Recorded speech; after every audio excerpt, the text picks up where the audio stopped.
Hello everyone, welcome to another video.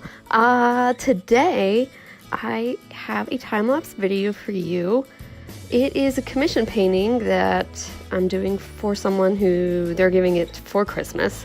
So I thought I would talk about that a little bit. I'm kind of excited about this one because this is the first actual time-lapse I've done of one of my canvas paintings that spanned over several days. So I had to continually try to remember to turn on my camera, and only a couple times I forgot. So there are a couple tiny little places, if you watch closely, you'll be like, huh? How did that get painted? Yeah, that's because I forgot. Otherwise, it was kind of fun. I mean, I kind of felt like the camera was watching over me the whole time, so maybe I worked harder to get this done faster. It was just like always there watching me. Anyway, so this is a cute little painting of some cute little creatures in the sky with a sea otter swimming in the ocean, holding a starfish. The top of the painting I decided to do with my Holbein water-soluble oil colors. I decided to do that because the clouds needed to be wispy and blended better. They wanted me to make them so they weren't as blatant, you know, just kind of like wispy shapes in the sky. And so to do that, I wanted to use the oil color. But for the bottom, I decided to use my regular acrylic paints, and that is because there's a certain technique that I typically use for my paintings to get the effect that is a typical effect for one of my paintings, I guess. People know me for it, and I just really didn't want to leave that out. It's that layered, speckled look, and the only way I can do that is with acrylics. I haven't really tried to figure out how to do it with oils, nor do I really want to. I feel like if I did, it would take a really long time because I would have to wait several days in between each layer, and I don't got time for that. I would just rather use acrylics and have it dry right away. So yeah, that's why I switched over to the acrylic for the bottom. This was just such a fun painting to do. I just loved painting the otter and all of his fur and his whiskers. It was so fun, so cute. So the second half of this video, I thought I'd talk a little bit about some of the things I hear at craft shows. And this is a specific thing about how people think they're not creative. And it really kind of bothers me. It's really sad because I personally believe that everyone is creative.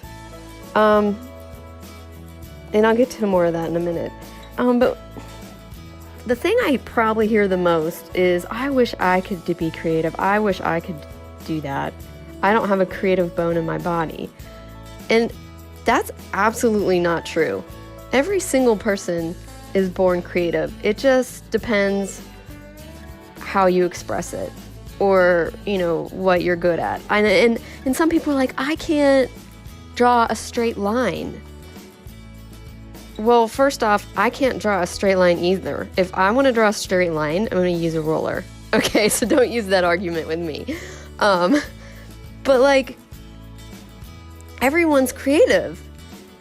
I don't even know where to go with this because it's just, that's the nature of a human being. Now, you may not think that you are talented at art. I get it. Some people are better at art than others. It comes more naturally to people, but you can definitely learn to do art or draw or paint. I believe personally that it can be learned. It's just like music. I used to be in a band. I used to play guitar. Now, I'm going to admit, I'm the first one to admit, I am not a gifted guitar player. I learned the basic chords, I practiced, and I was able to play in a band. Perfect example. I believe the same with art. If you want to learn it, If you study and you practice it every day, the same as you would practice an instrument, you will get better and you will be able to do it, and letting yourself experiment.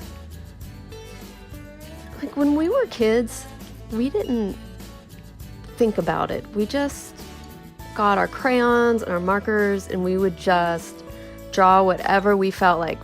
Things from our imagination, things from real life.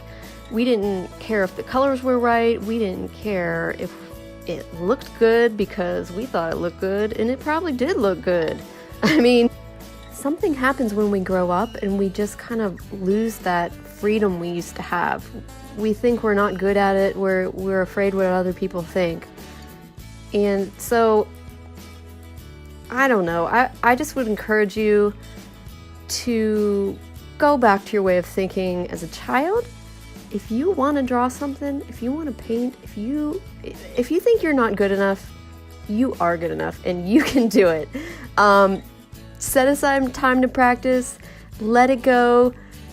Mentally, just give it a go. You don't have to show anyone.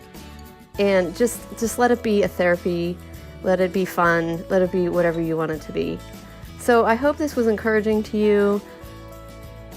Let me know if you like this video. Leave me a comment. I'd love to hear your thoughts on the whole subject. And don't forget to like and subscribe. Thank you so much for watching. Have a great day.